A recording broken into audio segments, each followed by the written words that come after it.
Pokoknya apa yang disampaikan Ustadz Adi Hidayat tidak mungkin salah. Apapun dinyatakan oleh Ustadz Adi Hidayat tidak boleh salah, pasti benar.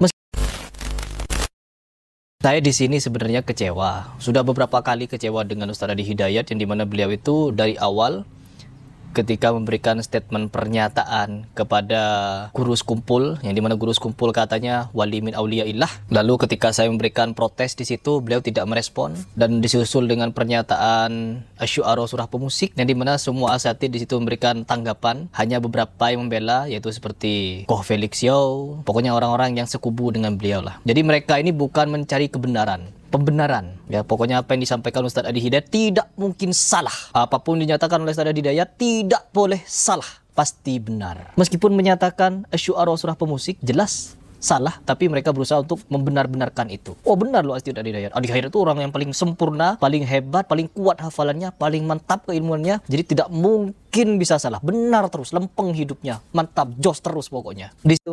Jadi, aduh ya Allah. Cuman gini ya teman-teman sekalian ya. Pertama, itu namanya platform yang sama. Platform yang sama. Yang kedua, intensi atau niat. Ini yang paling saya harus sampaikan ini teman sekalian. Jadi gini ya, saya nggak melihat ada niatan baik daripada orang-orang yang mengkritik Ustadz Adi Hidayat. Itu aja sih, saya nggak melihat ada niat baik. Dan entah kenapa ini munculnya daripada orang-orang yang itu-itu aja. Mohon maaf. Dan kelompok yang itu-itu aja. Dan juga mereka nggak ada niatan baik untuk mencari kebaikan atau kemudian semacam kayak gini nih. Nggak ada niatan baik untuk membuat orang tuh jadi berubah jadi baik. Jadi gini ya, maksud saya tuh begini. Kalau saya melihat ada orang berbuat sesuatu yang salah, kalau ada memang salah ya, maka saya akan mencari cara terbaik untuk buat dia sadar, bukan untuk membuat saya seolah-olah terasa hebat dan membuat seolah-olah orang itu jadi kayak bodoh banget. Apalagi etikanya jauh banget. Ya Allah, nyoretin orang pakai X warna merah itu menurut saya nggak ahsan sih menurut saya.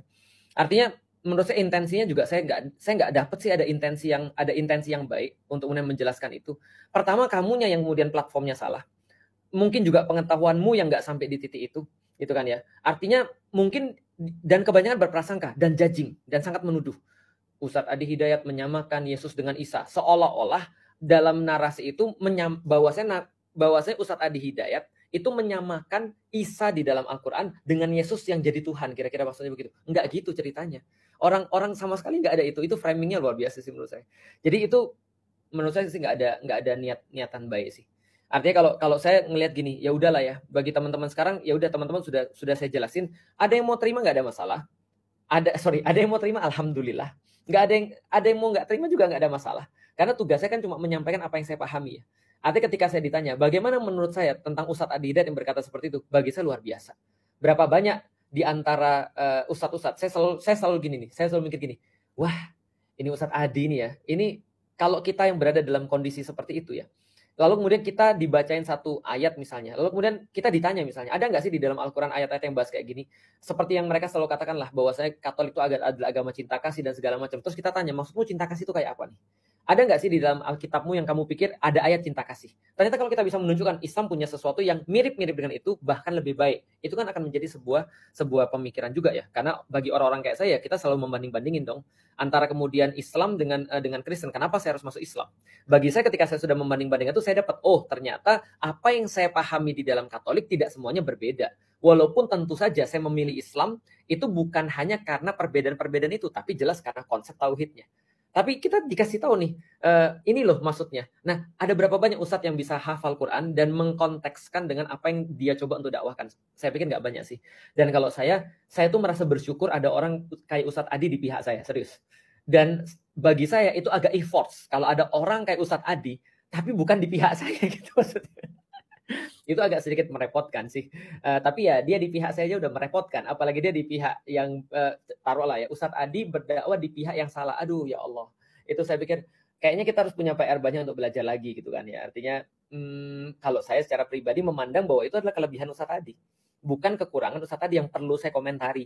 Karena saya pikir ya gimana ya. Saya lebih banyak kekurangan sih yang harus saya pikirin daripada saya mikirin hal-hal yang tidak penting banget dan diviralkan kayak gitu. Itu jelas-jelas menurut saya nyari-nyari kesalahan. Dan kalau dengan orang-orang nyari kesalahan, saya nggak punya komen apapun. Dan saya cuma bisa berdoa pada orang-orang kayak gitu ya. Kalau mereka benar, mudah-mudahan kalau mereka benar, mudah-mudahan Allah maafin Ustadz Adi dan saya yang punya pemikiran bahwa Ustadz Adi itu nggak salah. Dan kalau Ustadz Adi yang benar, ya mudah-mudahan mereka yang dimaafkan oleh Allah. Ya cuma itu aja sih sebagai seorang Muslim yang punya pandangan terhadap saudaranya. Artinya bagi orang-orang yang punya pandangan selain daripada Ustadz Adi, saya juga hargai banget. Nggak apa-apa, serius deh teman-teman sekalian. Teman-teman nggak apa-apa komen di sini. Misalnya contoh, nggak, bagi saya Isa dan Yesus tetap berbeda. Nggak apa-apa. Apa sih yang nggak buat orang-orang Muslim mah?